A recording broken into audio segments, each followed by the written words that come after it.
the fact that we got a high-profile guy is it's huge. too. This is big time. This legacy maybe changing. Yeah. Big Cat's theory is they never catch the biggest stars.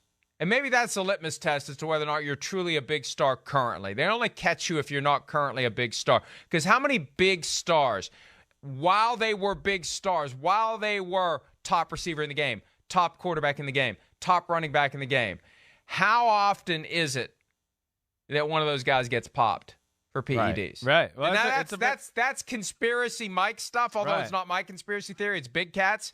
We need to put him in the short. Well, sleeve Brady shirt, smoking a Deflategate cigarette. kind of craps all over that theory for him. But No, because he wasn't a PED. Well, it doesn't wasn't a matter. It PED. still was a big That thing, was- and the league caught and went that after was- a big player. That was right. That was go get the Patriots because you didn't get them hard enough with Spygate, and we found something, and we're gonna try. Let's not go down that. Yeah, no, I'm just saying. wasn't a But they PED. weren't afraid just to say, Right. "Here's a marquee player, and let's suspend him and go after it." Hey, Right. So if they really wanted to get him, all they had to do was slip some banned substance into his avocado ice cream, and then he could have said, "I have no idea how I tested positive." And we'd all say, "Sure, Jan." So, Well, listen, I mean, I it's- understand. Do I think this is going on in sports more than we ever realized? Yes, probably. I've been one for a long time that's kind of like, I don't think that many guys do it. We've had this discussion, Mike, where, every locker room I was in, I felt like, there was probably 4 or 5 guys on every team where I went, maybe he might be one of the guys. Maybe. I'm not sure. Don't know for sure. But I also was always one that, just like I am here on the show, to be like, I'm not down with cheating. I would say stuff like that in the locker room all the time. Oh, dude's on steroids. He's a cheater. Who the hell can trust him? Whatever. He might have been on another team. But, yeah, if somebody in the locker room was hearing me saying that, they probably knew how I felt about them, too. I'm just not down with it. It's not good for yourself. It's not a good role model. It's not good for the rest of the league. The narc. Right? Well, it's not. narc. Whatever. Here It's comes the illegal, first off, a lot of the times. But what I'm saying, I know. But my point is, Yeah. that's how it goes. They know how you feel. I know. So they're not going to talk Sure. about it around Sure, you. I get it. And then maybe They'll talk it is- about weed, yes, but not PED. Well, maybe and maybe like I'm saying, maybe I was naive to it, and I know there's a lot of people. I still have people today that people in the NFL, coaches, they go, "Oh, dude, you're crazy. You're crazy." I bet you most of the leagues on HGH are doing that. I know people involved in the NBA and ex-players and stuff like that, and the NBA, everybody's on it. So maybe I'm missing out. Maybe it is everybody's on it. I don't know. Either way, it ain't right. It's still cheating, and that's where I'm not down with it. And it's just a bad, like I said, a lot of times it's illegal. You're a bad role model. At times, if you are getting bigger and stronger, you're endangering your fellow, opponents and competition, let alone endangering yourself. Now, the other thing I'll say too, Mike, just last thing with Big Cat. Hey, a lot of the times the guys in their prime, I mean, Lawrence Taylor didn't need to take HGH. I mean, he's a freak of nature. Odell Beckham Jr., those guys, they don't need to. They literally were eating Cheerios and Oreos growing up, and we're like, look, I can jump higher. I'm faster. I'm stronger. DK oh my gosh. Metcalf diet. Right, exactly. Skittles. Those are freaks of nature. So that's where you could use that defense against Big Cat. But it's a great conversation. Well, and usually what happens is it's not the guy in his prime. It's the guy who's past his prime. It's the guy who's doing everything he can to hold on. Right. It's the guy who hanging on understands the roster. Yeah. the cold, hard realities of the NFL. I got a big house. I got a lot of bills. Right. I got people who count on me. I have a lifestyle that I have developed based upon the income that I derive. No question. And it's now in jeopardy. Yeah. Because what have you done for me lately? No. What are you doing for me right now? And what will you do for me tomorrow? That's the analysis that they go through. And every April, they draft a bunch of guys. And they trade for new guys. And they bring in new guys. And one of the days coming up, I'm not going to be the guy they want anymore. I know. And and if I can, let me ask you this. Yeah. Let me ask you this. Yeah. You have your spleen out. You go through struggles, multiple years, Yeah. proprioception. Never became the guy that you were. Right. Never became the guy you could have been. Right. If you could have taken one pill, legal, perfectly legal, one pill, but contains trace elements of something on the banned substance list. Take that one pill, you're good as new. You're like you were before. Would you have done it? I don't think I would have. I mean, I don't think so. It's a great question.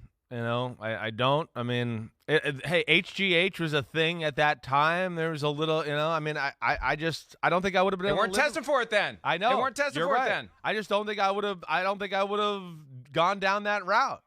I don't. I'm very anti. Just one pill, one time. I know. One pill, one time. Again, I'm trying to sit here on my high horse and say no.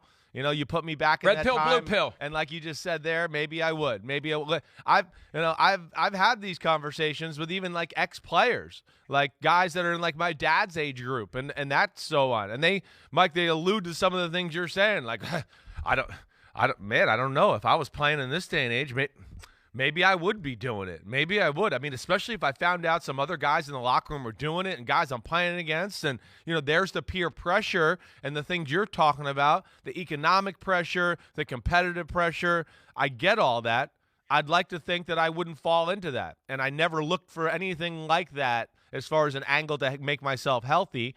I felt like, hey, I was fortunate enough in my life. This was a bad break. I had to battle through it.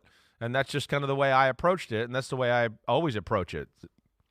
The other wrinkle to all of that, too, is if you're trying to justify doing it, all these other guys are doing it, exactly too. Right. That's what happens, I think, a lot of times. Right. It's not really cheating. Right. It's not really cheating if everyone else is doing it. I know 10 guys in the locker room. Right, yeah. Right. They're all doing it, right? This is what you do. This is how you hold on to your job. Yeah. This is how you provide for your family. It's very easy to talk yourself into it when you accept the fact that other guys are doing it. Now, why aren't more guys testing positive? I think it's plain and simple, and I don't know this because how would we ever prove it? I think that the testing is always a step behind the masking. And every once in a while, someone slips up. Remember when Patrick Peterson got the suspension where it was a combination of testing positive for a banned substance and a masking agent, which means his masking agent failed him.